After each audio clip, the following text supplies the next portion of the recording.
કંટાળો આવે ને તો એકાંતમાં બેહી અને મને માતાને યાદ કરીને કહેજો કે માં બસ તારી જોડે વાતો કરવી છે. શું કહેવાનું? સાંભળજો, કહું. અનુભવ કરવો હોય તો મારો અસલ એકાંતમાં મોબાઈલે મૂકી દેવાનો ને એકાંતમાં ચોક ખેતરમાં હોય, ગમે તે જગ્યાએ, ધાબા પર કે ગમે તે જગ્યાએ એકાંતમાં બેઠા હોય, કોઈ ડિસ્ટર્બ કરવા વાળો ના, ખુરશીમાં બેઠા હોય કે સાધન ઉપર બેઠા હોય, ગમે ત્યાં, અને કહો કે માં આજ મારે તારી જોડે વાતો કરવી છે. તું મારી જોડે વાતો કરીશ? ખાલી આટલી પ્રાર્થના કરજો. અને મનથી મન એવી વાતો કરીને તમને એવું લાગશે કે હારું આવા શબ્દો તો મેં વિચાર્યા નહીં, આ કોણ બોલે છે અંદરથી? જો મારો અનુભવ ના થઈ જાય ને તો મને મેળવીને કહેજો. કીધા રોઈ જશો, હરખથી આંસુ પાડી લેશો કે માં તારી વાત ના થાય. પણ કોઈ ના હોય તો અને ચમત્કાર દેવી શક્તિ ક્યારે કરે? જ્યારે કોઈ ના હોય. પ્રગટમાં કરે. મારા લાખો હજારો ચમત્કારો છે, નહીં છે ને? દેશ વિદેશ દુનિયા બધામ છે, તો ક્યાંય દેખાયું? જેનો અનુભવ થયો છે એ જ ઓળખીએ કે ને કે મેરડી માનો ચમત્કાર થયો.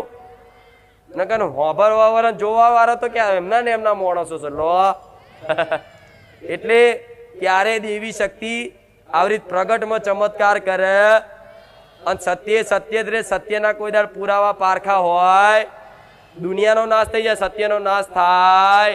સત્ય હંમેશા અવિનાશી હોય, એના કોઈ પુરાવા હોય? હું માતા છું એનો પુરાવો ચો હોય? ના હોય.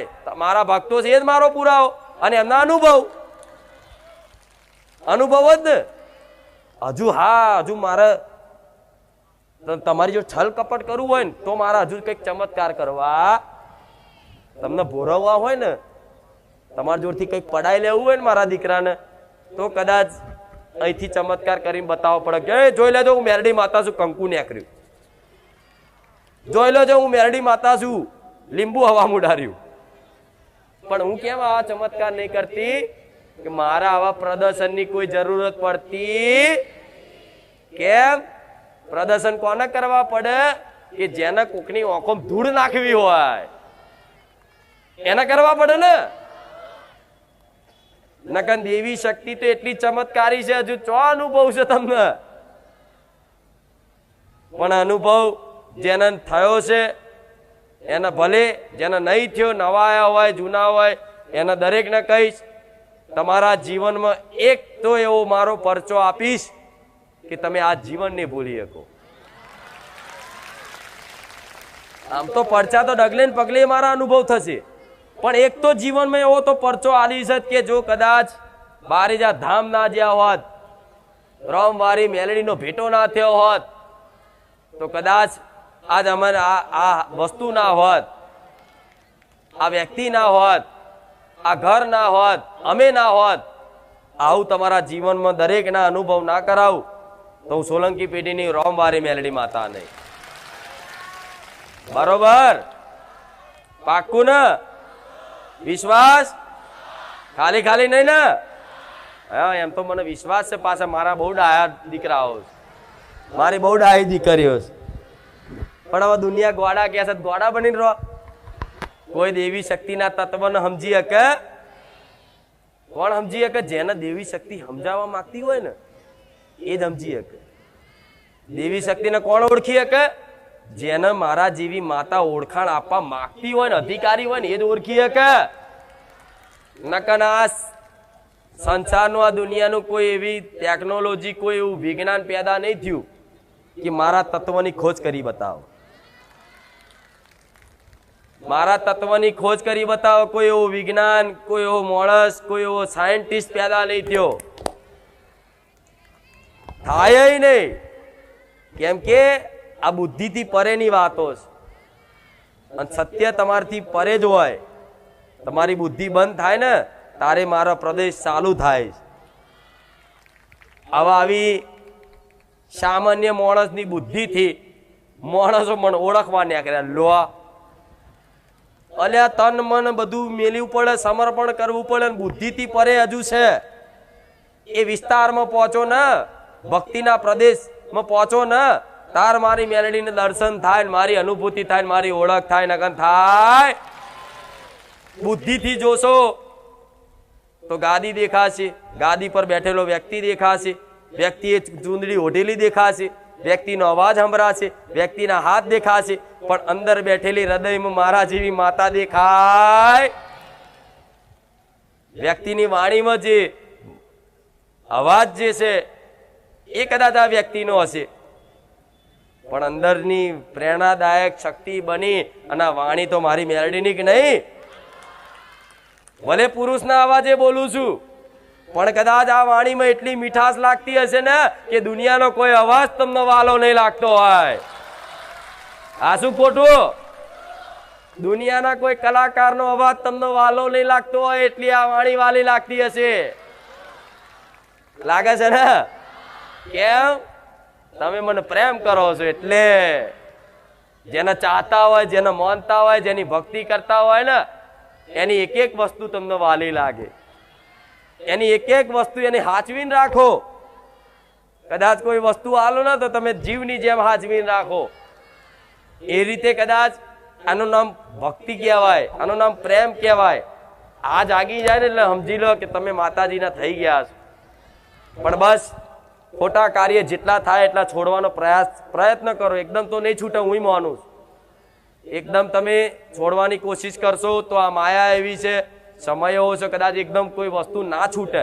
પણ કોઈ સોગંદ સંકલ્પ કરવાનો નહીં, પણ માતાજીને રોજ પ્રાર્થના કરવાની કે માં આ સત વસ્તુઓ બધી હવે ત્યાગી દેવી છે, છોડી દેવી છે. માં આ ખોટા વ્યસનો, ખોટા આડાવરા ધંધા, ચોરી, બેમાની, કોકના નેહાકો લેવો, કોકનો મજાક કરવી, કોકની નિંદા કરવી, કોકની નિંદા સાંભળવી, માં આ બધા પ્રપંચ છે ને અમારે છોડી દેવા છે. આ પ્રપંચ કરવા, પ્રપંચ એટલે શું? પંચાયત, પારકી પંચાયત. કોક કરે તમે પાછા ભેગા કરો એટલે એનું પાપ ધોવાય ને એનું પાપ ધોવાય, તમારું પાપ છે ને એ નષ્ટ થાય, પુણ્ય નષ્ટ થાય. એટલે સરભર આ બાદ પુણદાન કરો, ભક્તિ કરો, આ બાદ નિંદા કરો, એટલે ખાતું એવું ને એવું. પછી અનુભવ થાય. એના માટે તો વાણીની સંયમતા, ઇન્દ્રિયોની સંયમતા બધું બહુ આવે, પણ સ્ટેજ હજુ પહેલા ધોરણમાં છે. હવે 12માનું માર ના શીખવાડ દેવાય, નકર નપાસ થાવ. એટલે આ જ્ઞાન તો અનંત છે અને મારે ઘણું શીખવાડવું છે, પણ હજુ એ સમજવા માટે તમે તૈયાર થયા પછી તો મારે હજુ આનાથી ચો લઈ જવા છે ને. હજુ તમને કલ્પના, તમે એક દાડો વિચાર કરશો કે માં તું બોલતી ને કે મારે ક્યાંથી ક્યાં લઈ જવા. આજમાં અમને ખબર પડી ત્યાં મારો બેડો પાર કરી દીધો. તમને એવી અનુભૂતિ થશે કે કદાચ ભગવાન બનીને મારી માં આવી. આવી અનુભૂતિ કરાવવા માંગુ છું. એટલે પાછળ બેઠેલા હોય, આ બાજુ ઉભેલા હોય, બહાર ઉભેલા હોય, વચ્ચે બેઠેલા હોય, પાછળ બેઠેલા હોય, આ બાજુ આગળ પાછળ બધી બેઠેલા હોય, જો મારો અવાજ સંભળાતો હોય તો દરેક ભાવિક ભક્તોને કહીશ કે તમે આવો છો તો તમે આ બધી વાતોનું પાલન કરવું પડશે. ત્યારે તમારા ઘરમાં કંઈક સુખ શાંતિ સમૃદ્ધિ આવશે. નહીં તો ખાલી ખાલી રવિવાર ભરવાથી, ઓટા ફેરા કરવાથી કશું થાય. હા, હજુ મારું પ્રમાણ કદાચ મળી જશે. રવિવાર ખાલી પગ મૂકવાથી કોકના કામ થઈ જાય છે તો એનું કારણ શું છે? એનો વિશ્વાસ જીતવા માટે કે આ સત્યધામ છે, એનો વિશ્વાસ જીતવા માટે કદાચ એ પગ મૂકને કોકની જોડે આવ્યો હોય ને અમથી અરજી ભાવ વગરની કરી હોય ને તો એનું કામ કરી આલું છું. કેમ? એના પગ મૂકવાથી અનુભૂતિ થઈ જાય કે હારું ખરેખરમાં સત છે અહીંયા. એ જાતે વિચાર કરે, ના હારું ખરેખર હું નતો માનતો પેલા, પણ હારું બારે જયા ભાઈ ખબર પડી હારું માતાજી જગતમાં હાજરા હજુર હોય. હો, એવા કઈક દીકરાઓ બેઠા જે નાસ્તિક હતા, મારા ધામમાં આસ્તિક બની ગયા. પેલા સંદેહ હતા, શંકાઓ હતી કે આ બધું સાચું હોય, પણ બારે જાય કદાચ સંદેહ દૂર થઈ ગયો. ના ના, માતાજી સાક્ષાત આવા કાળા કળિયુગમાં સાક્ષાત હોય, હાજરા હજુર હોય. જો માતાજી હોય તો ભગવાને હોવા જોઈએ ને, તો ભગવાને છે. મારો નાથ સાક્ષાત બેઠો છે અને તમે બધા એના જ અંશ છો. પણ માયા એવી છે ને, જીવ, માયા અને ભગવાન. શું હોય? તમે જીવ કહેવાઓ, વચ્ચે માયા અને ઉપર ભગવાન. આ એક ગેમ જેવું છે. ભગવાને નાખ્યા ધરતી પર અવતાર આલ્યો તમને મનુષ્યનો. હવે એમ કે તમારી ઉત્પત્તિ, તમે કોણ છો? તમે ક્યાંથી આયા છો બસ એની શોધ કરી લો. તમારું કોણ છે એ તમે પ્રાપ્ત કરી લો તો તમારો ઉદ્ધાર થઈ જશે, તમને મોક્ષની પ્રાપ્તિ થઈ જશે, સુખની અનુભૂતિ થઈ જશે.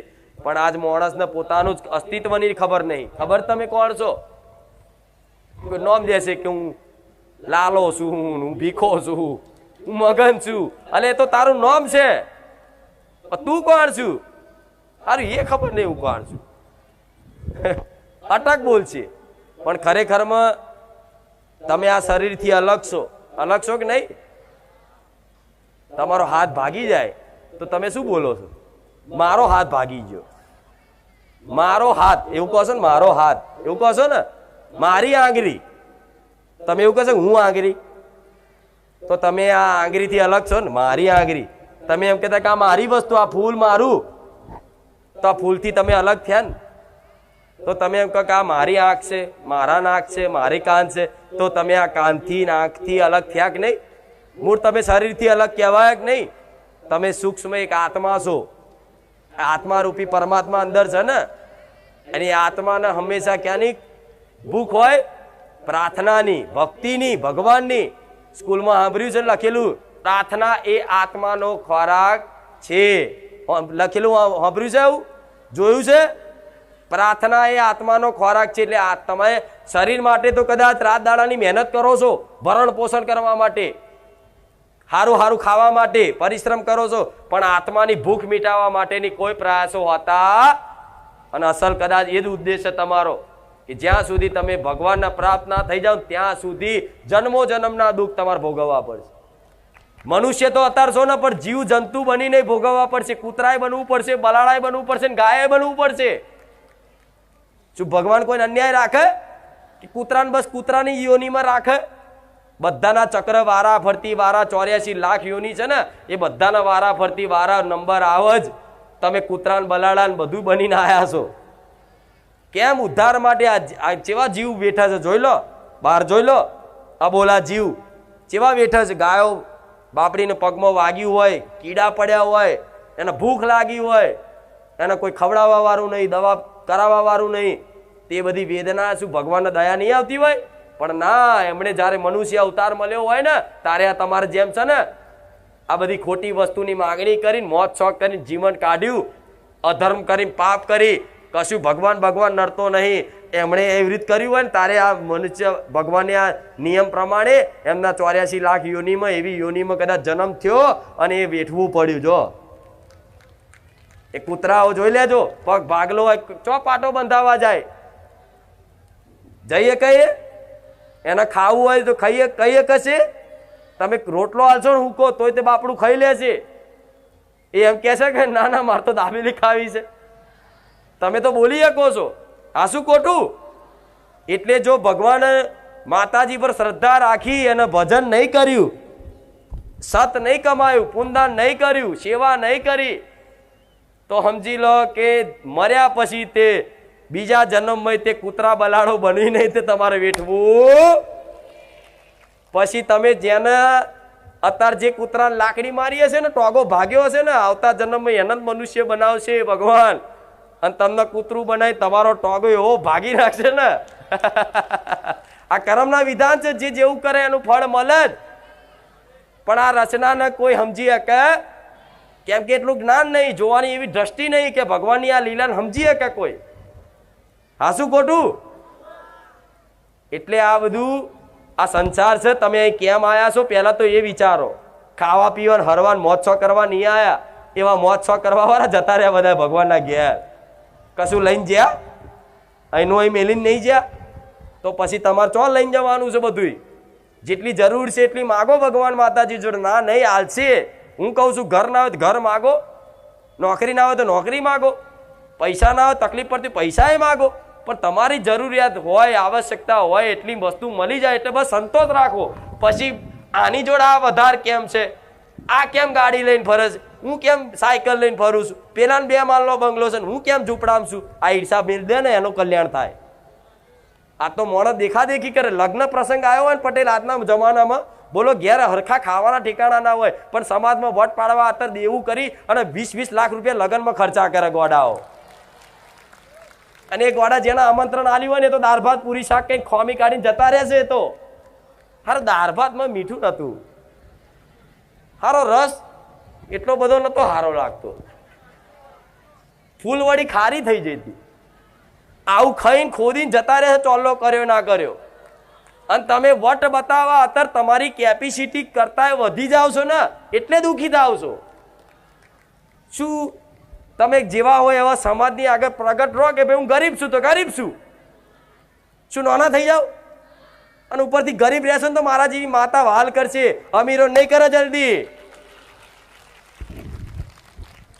પણ આ તો કશું હોય નહીં તો આખા ગામનું દેખાવ કરવાના લો, અને હોય ને બતાવો બરોબર છે, અને ના હોય તો કોકનું જોઈને બસ ઓણે આટલું કર્યું એટલે એ ઘોડા હાથી બગી મંગાવો લગનમાં તમારે મંગાવવાના.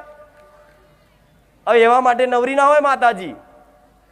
પછી દેવું કરે આગા પાછા ઉછી ના કરીને લોનો કરીને વટ પાડવા, સમાજમાં પૈસા બતાવવા, અત્યારે પોતાનું વર્ચસ્વ પદ મોન બતાવવા અત્યારે બધું કરે, અને દેવું થાય પછી કે માડી દેવું થઈ ગયું. તને કોણે કીધું તું હાથી મંગાવવાનું? થાય કે નહીં આવું? અરે તમારી જેઠવાણી હોય બધા ગોનના બૂટા આખા ગોનનો પહેરતી હોય, દોરા 4 પહેરતી હોય, તમારે શું ઈર્ષા કરવાની હોય? તમારો પતિ ઓછું કમાતો હોય તો એક દોરો હોય, અને ના હોય વેઠી લેવાનું. પતિની મજબૂરી હોય કદાચ બાપડાની, ચોંટવાનું નહીં, દોરો લઈ આવે. અમે ઝઘડા થાય છે. હવે આ બધો સંતોષ જેને આવી છે ને એનો દુઃખનો અંત થઈ જાય. પણ માણસોને કોઈ સંતોષ રહેતો, સૌથી મોટું સુખ શું? સંતોષનું. જેના જીવનમાં સંતોષ આવી જાય કે હસ બસ હવે કશું ના જોઈએ. આ વસ્તુ ક્યાં મળશે? માતાજીના શરણમાં, ભગવાનના નામમાં.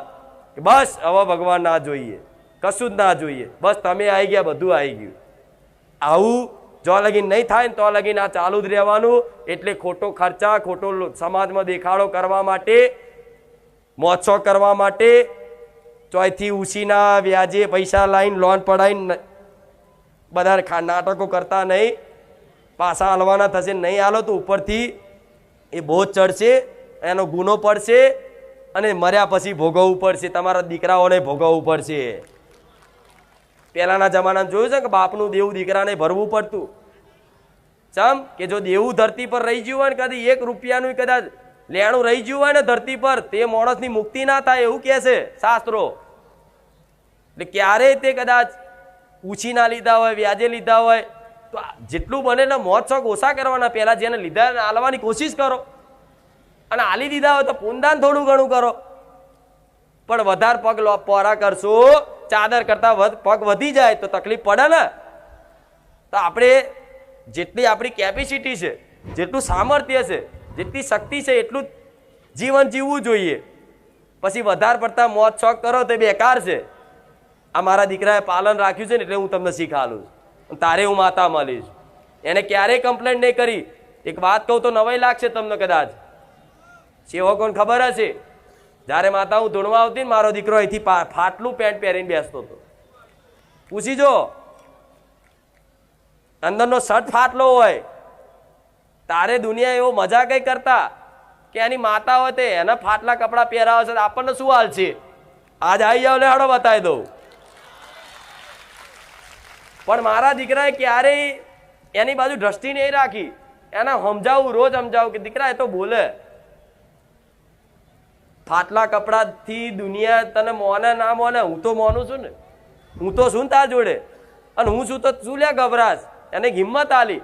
એવી રીતે તમારી જોડે જે બી પરિસ્થિતિ હોય એને કદાચ સ્વીકાર કરી અને કોઈ કમ્પ્લેન ના કરો ને ભગવાન માતાજીને, તો ભગવાન એક દાડો તો સમય બનાવો કે દુનિયાના જ્યોતિ દેખાડી દે કે જો એક દાડો મારા ભગતનો તું મજાક કરતો હતો ને, આ તારો મજાક બને તું મારા દીકરાના વિશે બોલે તો.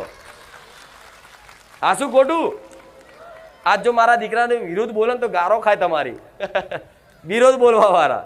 એટલે મૂળ આવો હિસાબ થાય જ દરેકનો. અને પરિસ્થિતિ બધાની આવી આવે. મારા દીકરાએ શું નહીં વેઠ્યું હોય? બધું જ વેઠ્યું છે. એના મોબાઈલ હોય ને, મોબાઈલ અને તૂટી જાય ને તો 6 મહિના સુધી મોબાઈલ ના લાવે, પણ ક્યારેય કોઈ દાડ આગું પાછું કરે નહીં, બેઠી લે. બેલેન્સ ના હોય, કોકના ફોનમાંથી કદાચ કંઈક વસ્તુ જોવી હોય, વિડીયો જોવો, ભજન વાપરવું હોય ને તો કદાચ કોકનું વાઈફાઈ ઇન્ટરનેટ લઈને કરી જો મને માતા કે મારું ભજન વાપરે, રામનું નામ લે. આ બધું બેઠેલું હોય ત્યારે હવે તમારા જોડે જે છે એનું બેઠો બેઠો મતલબ જે છે એમાં રાજી રહો, કોઈ કમ્પ્લેન ના કરશો માતાજી ભગવાન આ કેમ ને આ કેમ ને પેલું કેમ, જેટલું છે એનો સદુપયોગ કરો. ખોટો ઉપયોગ કરશો, ઘરમાં એક સાધન હોય, એક ગાડી હોય તો પર્યાપ્ત છે, બસ 4 ગાડી લાવી જરૂરી ના હોય. બીજી નવી લાવી દો, નવી જૂની થાય હજુ નવી લાવી દો, એટલે આ નવા આખી જિંદગી જતી રહે છે. અને તમે આવી જેવી ટેવ રાખશો ને, દીકરો એવો જ રહ્યા છે, પપ્પા ગાડી લાવી છે, મારે તો આવી લાવી છે, કરોડની બતાવશે ચો જશો. અને એને એવા શોખ ચડશે કરોડની ગાડી લાવવાના, અને જો તમે નહીં લઈ આલો તો એ દીકરાનો મોત શોખ પૂરો કરવા માટે એ અધર્મનો માર્ગ અપનાવશે. એ જુગારાઈ રમશે, ચોરી કરશે, બેમાની કરશે, એના શોખ પૂરો કરે. ચમ એ શોખની લત તમે જ લગાડી અને જવાબદાર તમે જ બનો. થાય કે નહીં આવું? એટલે આપણે દીકરા દીકરીઓ તમારા નાના હોય એમને આવી પરિસ્થિતિને અનુકૂળ રાખવાના. હા તો એવું જ હોય. અત્યારનો પણ ફોન, અત્યારે જમાનો એવો છે કે દરેકના દીકરાઓ અત્યારે ફોન પકડીને ખાય છે. ખાવા બે એટલે કાર્ટૂન જોવાનું, ફોન જોવા. હું માતા એવું કહીશ કે અમે સારું આવે છે, એવું ખરાબ બધું નહીં આવતું, સારું આવું. માતાએ ફોનમાં આવું છું ને તો રોમનું કાર્ટૂન છે, કૃષ્ણનું કાર્ટૂન છે કે મારું માતાનું છે, બતાવો બેઠા બેઠા, ભજન સંભળાવો. ધીરે ધીરે એની અંદર સદગુણો આવશે ને એટલે આપોઆપ બધું ચૂલાતો છૂટી જશે. આજ તમે તમારા દીકરા દીકરાઓ નહીં રોકી શકશો.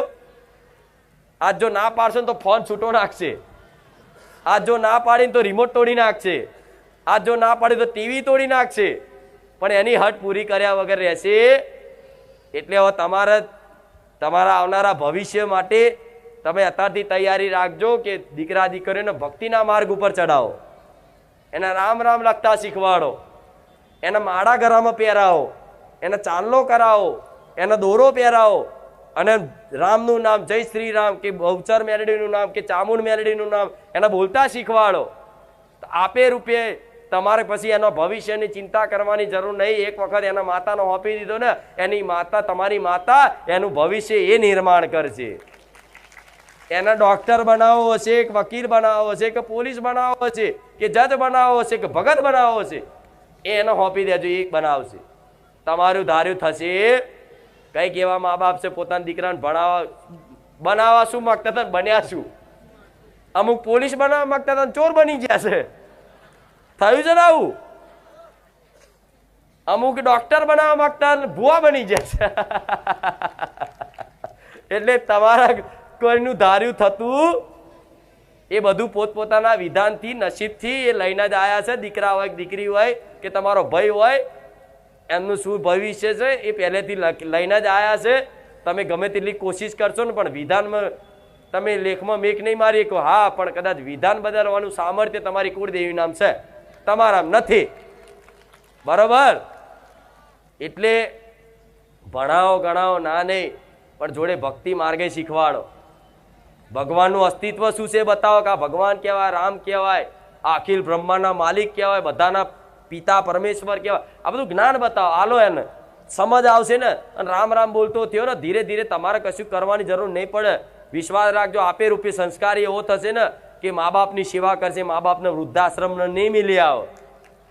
આમ વૃદ્ધાશ્રમ જોઈ લેજો, જેટલા વૃદ્ધાશ્રમ છે ને આજે ઓટો મારજો, બધા વૃદ્ધાશ્રમમાં કોઈ ગરીબના મા બાપ નહીં હોય, રૂપિયા વાળાના જ હશે, ભણેલા ગણેલા જ હશે. જોયું છે ને આવું? કોઈ વૃદ્ધાશ્રમ છે ત્યાં આગળ બધાના મા બાપ જે હશે ને એ બધાના રૂપિયા વાળા હશે ને, જે ડિગ્રી વાળા, બહુ ભણેલા ગણે, એકચ્યુઅલી વાળા, એમના જ મા બાપ વૃદ્ધાશ્રમમાં હશે. કોઈ ગામડાના, કોઈ ગરીબ પરિવારના કોઈ વૃદ્ધાશ્રમમાં નહીં હોય. આવું મેરડી માતા કહું. તો ખાલી ભણવા એકલું ભણવું જરૂરી છે, પણ ખાલી ભણવું એકલું જ જરૂરી નહીં. જોડે ધર્મનું જ્ઞાન જરૂર છે, આધ્યાત્મિક જ્ઞાન જરૂરી છે. તમારા જે અસ્તિત્વ છે હિન્દુત્વનું, હિન્દુ છો તમે, તો એનું જ્ઞાન, એની પરંપરા, એની રિવાજો, એના સંસ્કાર તમારા દીકરા દીકરીઓને આલવા પડશે. નહીં તો ખાલી ભણાવવામાં ધ્યાન આલશો ને તો એ જ દીકરાઓ ઇંગ્લિશમાં બોલી દંડો મારીને કદાચ વૃદ્ધાશ્રમમાં મોકલી આવશે, અને હોમુય જોવા નહીં આવે.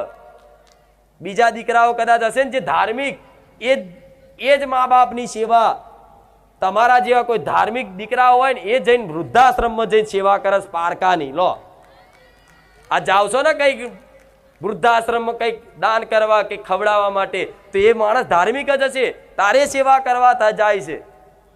એટલે આજ ખાલી ભણવાનું ભણવાનું ભણવાનું ભણવું એકલું નહીં, ભણ્યા પણ ગણ્યા નહીં ને કહેતા ભણવાનું ગણતર બે જોઈએ.